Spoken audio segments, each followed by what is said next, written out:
महाराज जी, आप कह रहे हैं कि आप बच्चों को पढ़ाई कराते हैं, उसमें इतना इन्वॉल्वमेंट हो जाता है कि जो नित्य नेम है वो कहीं ना कहीं बाधित होता है, इसलिए असंतुष्टता और मरने के बाद क्या होगा इसकी चिंता महाराज जी बहुत सताती है तो महाराज। हाँ, बिल्कुल होना चाहिए। ये तो बहुत बड़ी बात है। हम तो प्रायः जो परिजन होते हैं उनको एक बात कहते रहते हैं कि आपको ध्यान है आप मरोगे। तो आदमी बुरा मानता है, नहीं मानता कि यार मरने की बात क्यों करते हैं।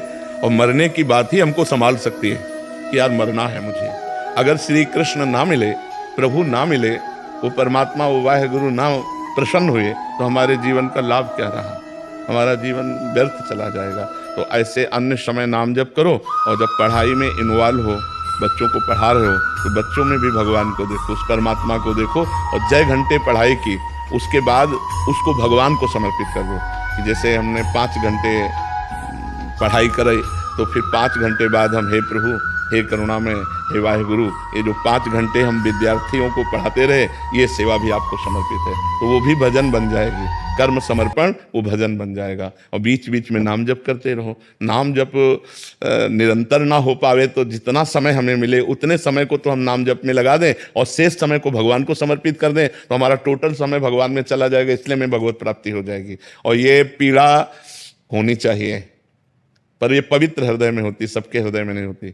जो अपवित्र हृदय होते हैं उनको होता है, मरेंगे तो देखा जाएगा। लेकिन जो पवित्र हृदय होता है उसमें जलन होती है कि अगर इस जन्म में हम काम ना बना पाए तो अगले जन्म में पता नहीं कौन सी योनि हमें प्राप्त हो। क्या उस योनि में हमसे भजन होगा? मान लो हम पशु पक्षी बने, तो क्या उसमें हमसे भजन हो पाएगा, हमसे साधना हो पाएगी? नहीं, केवल कर्म भोग होगा। तो मानव जीवन प्राप्त करके हम इतना भगवत भजन करें कि इसी जन्म में हमें भगवत प्राप्ति हो जाए। कम भगवत प्राप्ति हो जाएगी, इस पर विश्वास। बिना प्रयास के हर समय भगवान का स्मरण रहना मतलब भगवत प्राप्ति के योग्य आप हो गए हैं। हर समय उठते बैठते चलते फिरते यदि हमारे भगवान की स्मृति है, बस भगवत प्राप्ति हो गई। तो संत महात्माओं का आदर और समस्त जीवों के प्रति भगवत भाव और नाम जप, इसी से भगवत प्राप्ति हो जाएगी। नामे रुचि, वैष्णव सेवा और जीवे दया, ये सबसे बड़ा कार्य है। अगर जीवे दया और नामे रुचि और वैष्णव सेवा, संत साधु सेवा और खूब नाम जप और सबके प्रति परोपकार की भावना, बस भगवान की प्राप्ति हो जाएगी। गृहस्थ धर्म में ज्यादा प्रपंच करने की जरूरत नहीं। नाम जप करो और अपने कर्म को भगवान को समर्पित कर दो, इसी से भगवत प्राप्ति हो जाए। पर आहार शुद्ध होना चाहिए।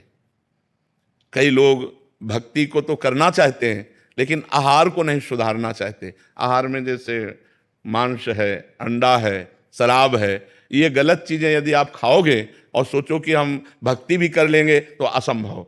जैसा खाओ अन्न वैसा बने मन। तो इसलिए हम किसी जीव को दुख न दें। जो मांस है वो जीव की हिंसा है। तुम भले ना करो लेकिन खा रहे हो तो तुमको हिंसा का दंड मिलेगा। इसलिए आहार शुद्ध रखो, विचार शुद्ध रखो, अपने कर्मों को भगवान को समर्पित करो और नाम जप करो, तो गृहस्थ में रहते हुए भी भगवत प्राप्ति हो जाएगी।